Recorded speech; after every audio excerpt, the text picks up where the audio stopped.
Response video to grade text, sort of dealing with our problem of semantics. I think it goes a little deeper than that, but let's go to the audio. Okay, Gary. Right. A few months ago, I realised that the problem between us is mostly semantical. Okay. Our definitions of subjective and objective differ. Alright, I'll speed this up a little bit just by paraphrasing. He's basically saying there's two kinds of subjectivity and only one kind of objectivity. And objectivity would be some kind of perfect perspective, not human perspective. And so the argument is about subjective, and he's saying when he says subjective, he means something. Well, he doesn't qualify his two definitions of subjective: emotionally fucked up and unemotional.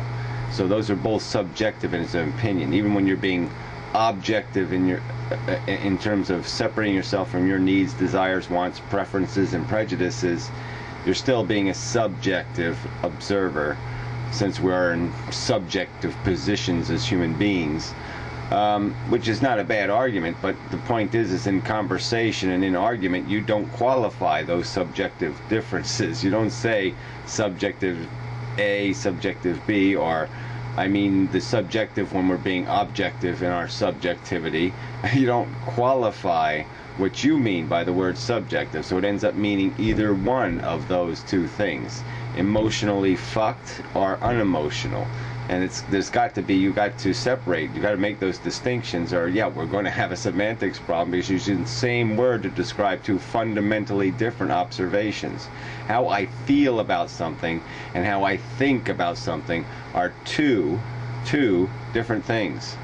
It's an even bigger problem in that, because as I've said in previous videos, that distinction that you make in your mind creates an emotional bias for you, okay, which takes you away from impartial subjective and into the biased subjective.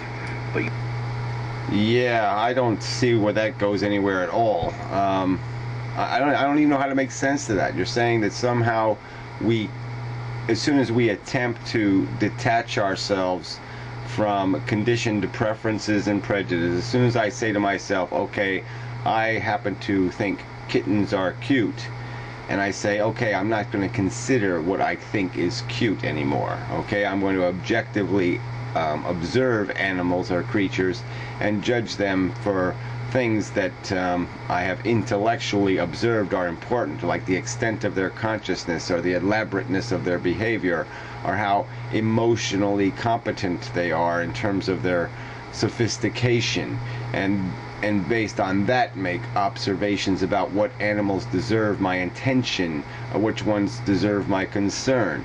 So that's, in my opinion, detaching yourself from your subjective biases, your subjective prejudices. And it's not something that automatically breaks your brain somehow and now you've become the opposite of something.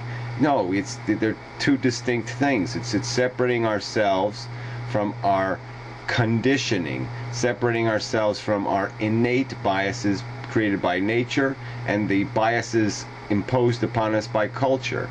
And we can identify those things. We can identify them in our psychology and say, I'm going to make a deliberate effort to nullify that innate wisdom, or whatever you want to call it, that innate opinion, that innate value judgment, and try to make an objective observation, one that doesn't involve those subjective conditioned responses.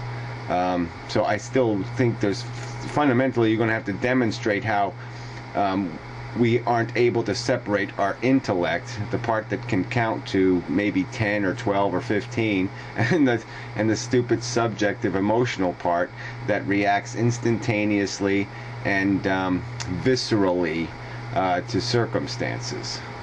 One, I think, has more character and respectability than the other. You went from one form of subjective to another, and all people who claim to be objective fall into that trap. Yeah, well, like I said, I don't think the trap exists. I think the trap is the trap you're creating. You're creating a trap that wouldn't exist unless you create it, because it's a straw man trap. The trap of, no, we can't think. It's not possible. We cannot think without feeling, and it's bullshit. We don't have to allow our opinions to be perverted by our individual circumstances. We can learn things like the fact that the world is round and that it, travels around the sun, and we can learn objective truths about the world, and then we can let them bounce around in an environment that isn't controlled by how we feel.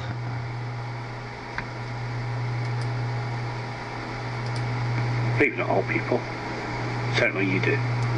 And this can be observed from all of your videos, because as soon as somebody disagrees with any of your conclusions, and you think you're objective, if they disagree with your objective opinion, they must have a subjective bias because they haven't reached the same conclusion as you.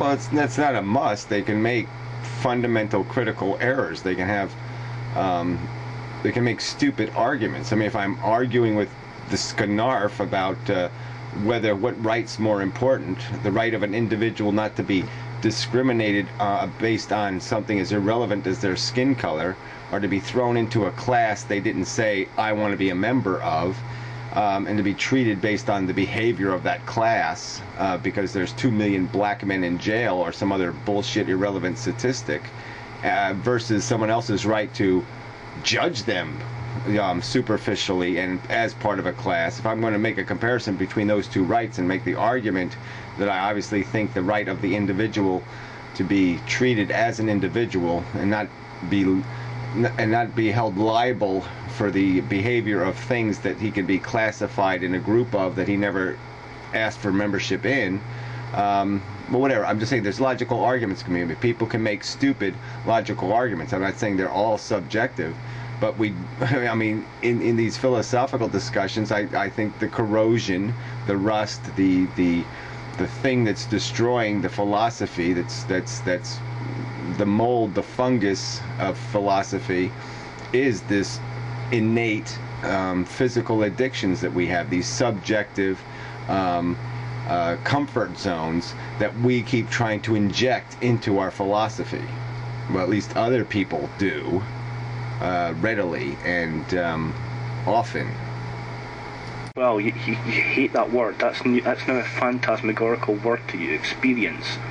But you've obviously got your definition of it. Yeah, well, I mean, why put it in those terms of experience? I mean, of course, all knowledge is gained through experience, whether the experience is reading a textbook or having a teacher explain the theory to you or the process, or whether it's because you actually involve yourself in the behavior. I mean, we don't have to experience things directly to understand them, to be made aware of their existence.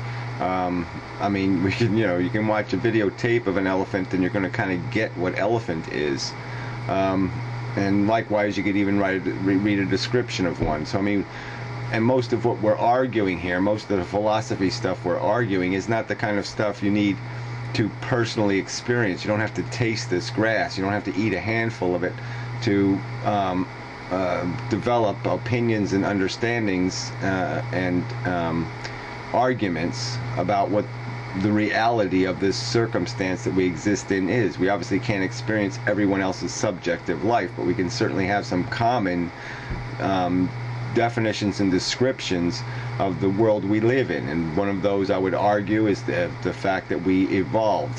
Okay, we are descendants of flatworms, we're descendants of green slime, and that we evolved through a process controlled by natural selection, which was crude forces, and that the end result of that evolution is a functional survival machine, but it isn't necessarily an efficient and purposeful, serving a useful, let's just say,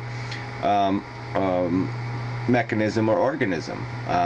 We're on a mission, but it's a mission dictated by a crude agenda. So that's what I mean when I say experience. So what to do is go back and watch the videos where you've had these knee-jerk reactions to words like experience and subjective that I've made, and try and understand it from my definitions of those words, subjective, objective, and experience. Go back.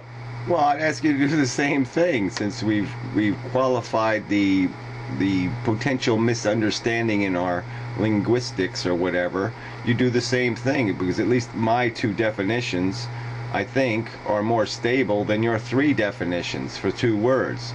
So go back and listen to your own videos and articulate or explain how I was supposed to know what subjective you were talking about when you used the single word subjective.